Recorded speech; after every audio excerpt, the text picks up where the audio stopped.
Arf arf, Brownie here, and today we're discussing a game that definitely needs more attention. But before that, anyone remember how the internet used to be? I'm talking about sites like GeoCities, where you see zany backgrounds with all sorts of colorful text and animated GIFs. And you never knew quite what you'd be getting into, whether it was a virus or a cruel new cursor. Today's internet doesn't quite stack up to that experience. Likely you only visit a few sites and that's it, and the rest is pretty irrelevant. But if you're looking to go back to the good old days of the internet, there are two games I can recommend to you. The first is Hypnospace Outlaw, where you play as an internet cop roaming the many wild websites that people put out there. But most people know about that one. The one I'm talking about today is from the same developer, but a very different experience. It's called Broken Reality, and it plays more like an exploration puzzle game, where the internet of the 90s and early 2000s essentially becomes a 3D world for you to explore. You start the game by arriving on an island and meeting a mysterious lady named Oni-chan. From there you get your first tool, a liker. You then learn that your main goal, or one of the main goals, is to rack up as many likes as possible. The liker can do this for you by liking the many ads that dot the island, which doesn't really make any sense because liking ads in real life never gets you likes, but let's just go with it. The liker also lets you interact with characters in the world. Many of the NPCs just spout endless nonsense phrases, but some give you quests to do, usually finding certain items or using your tools in a certain way. Fulfilling these quests also gives you likes and sometimes certain items or passageway to another area. On your stay in Doma Paradiso, which is the name of the first island, you will acquire your whole tool belt of items. You'll get a bookmarker which you can use to save a location to instantly travel back to, which doesn't seem very useful at first, but sometimes it's essential to solve puzzles with switches and moving platforms, especially since you can't jump in this game. There's also the katana, which can flash nasty virus ads, earning you likes in the process.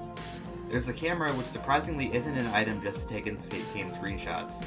It's used to earn you likes by snapping pictures of camera icons, and later it can even open passageways and reveal hidden areas with a special upgrade. There's the credit card, where you can buy things with seemingly no consequence.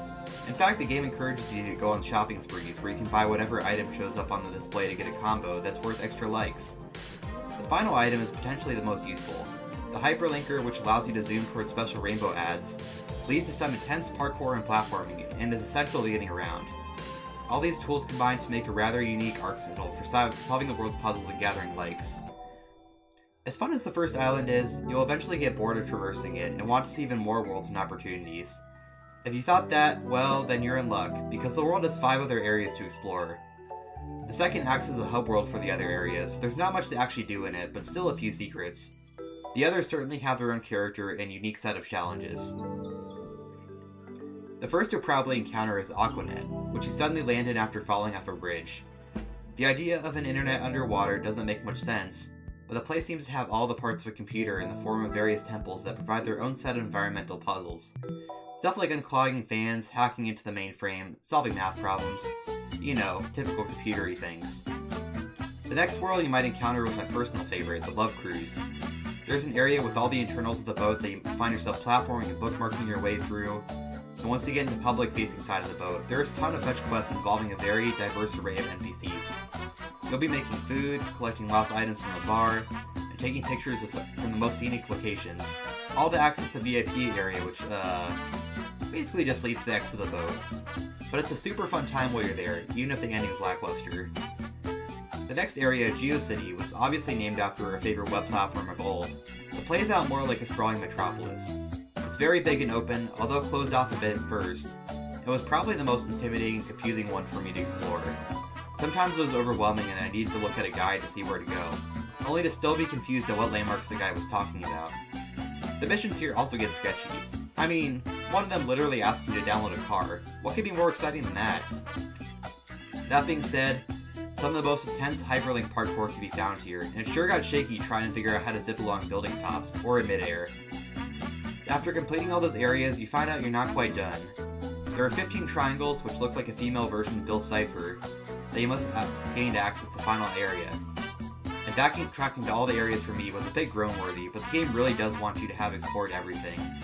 I think this was a little too much to ask and find every last one in every area, but the game does give you a tool to make finding the triangles a bit easier, so it's not the worst thing in the world.